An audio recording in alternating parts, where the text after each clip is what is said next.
Welcome to Vlogmas Day 16. Today we're gonna have a cozy chat.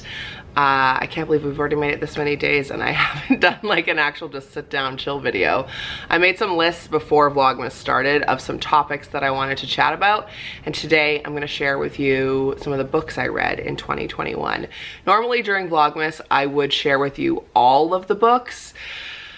That just feels like too much to fit in because there were a lot this year. So instead I have picked out my favorites. There's some fiction, some nonfiction, and then we're gonna do a giveaway at the end as well. The order is kind of the ones, like the order in which I read them.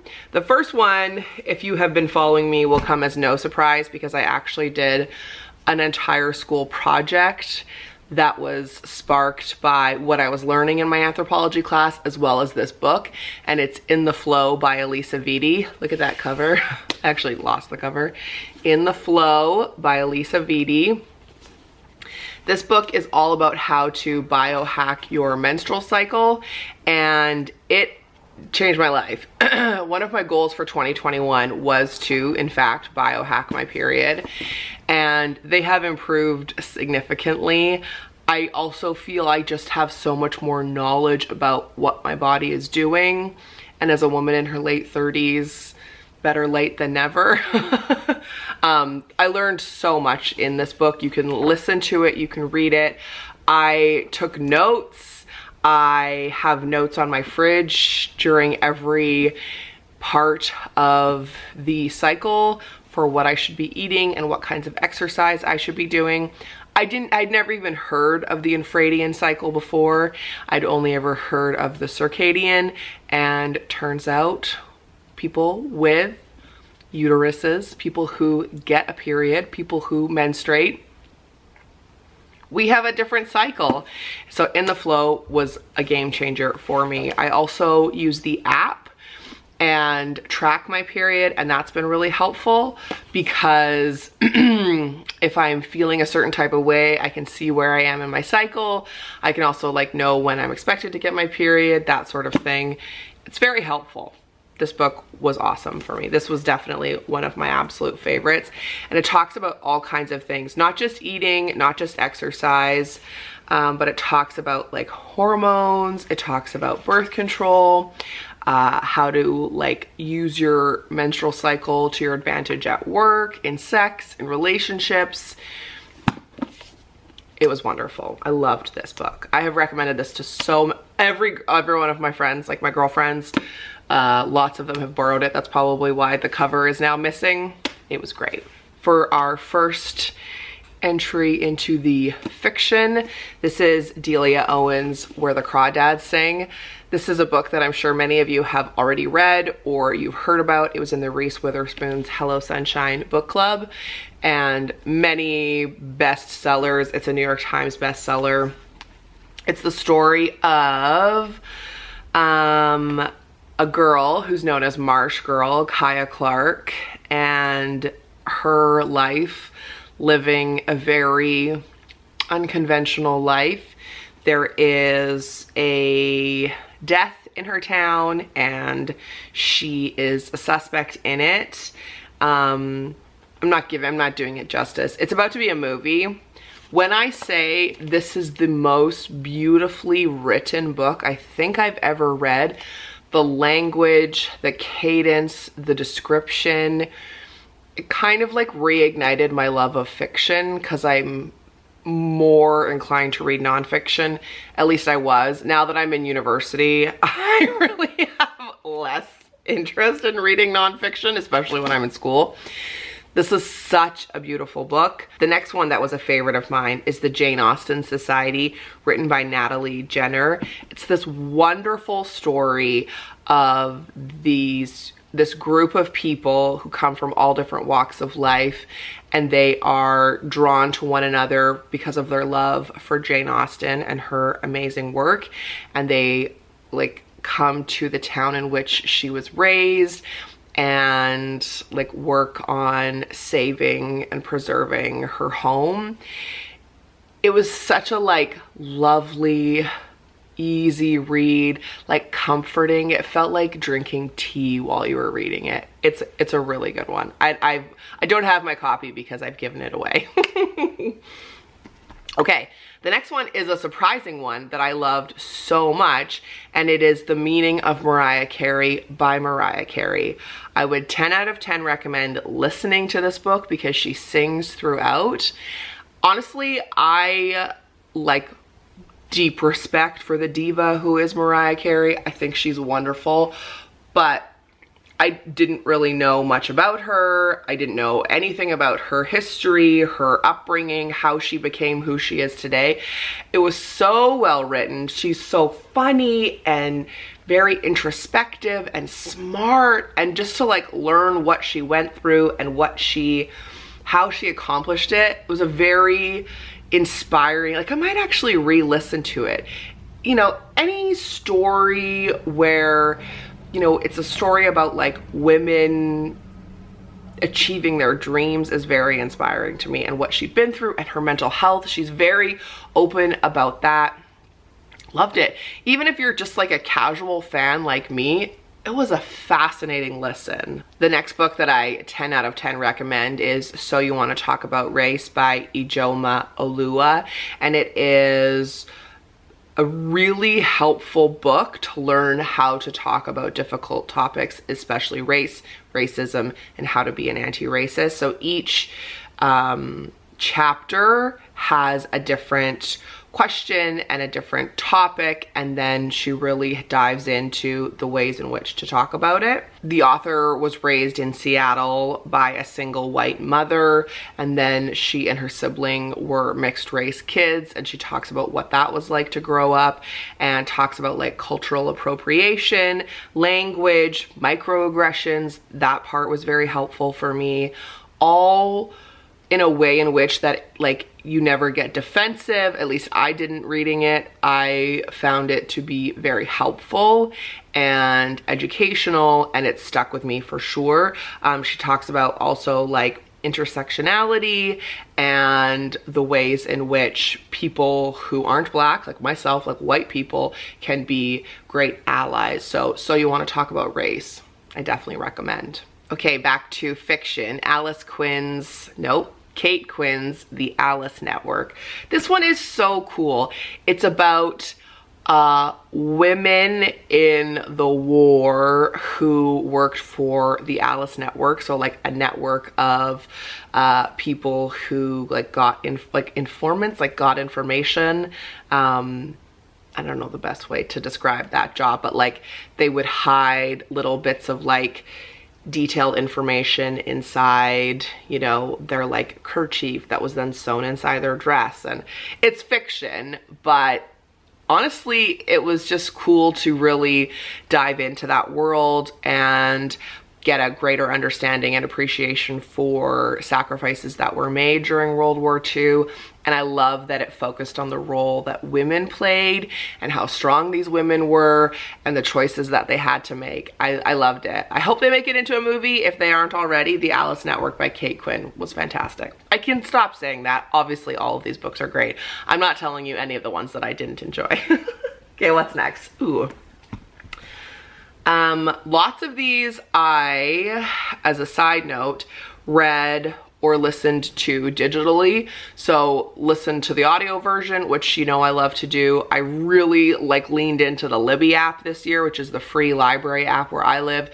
And I'm pretty sure some of my American marathoners have said that you can get it in the States too, so that you can borrow books from the library without having to go to the library, like the audio version or the digital copy. And for the first time ever in 2021, I actually read books on my phone, which I'm pretty sure I've talked about previously.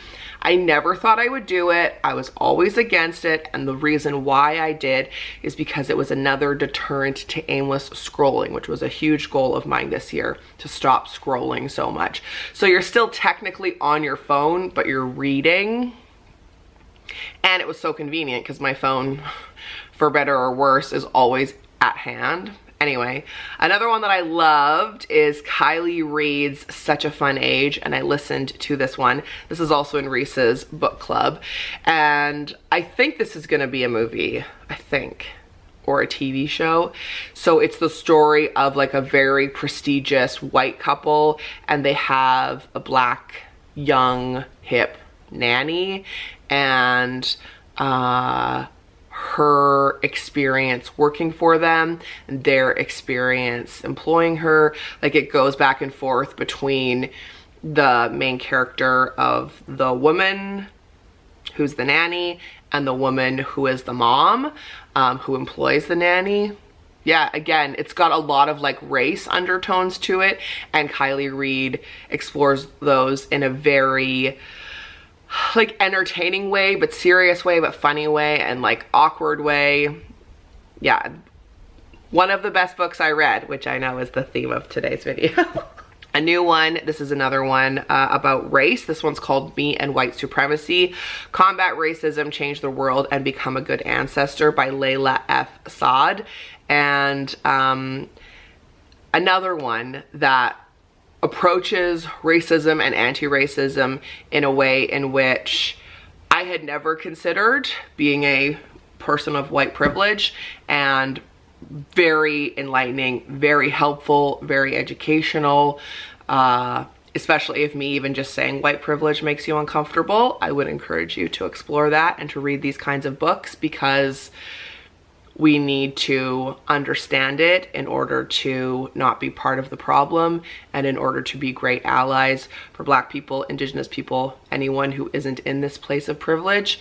Again, I appreciate that these books aren't like attacking, you know, they are acknowledging the systems that are set up, and then ways in which we can help to demolish them, alter them, not repeat them.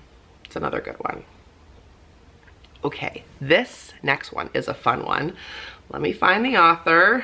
Oh, speaking of fun, another fun one I read, what I listened to was Michelle Visage's The Diva Rules. You know Michelle Visage from RuPaul's Drag Race?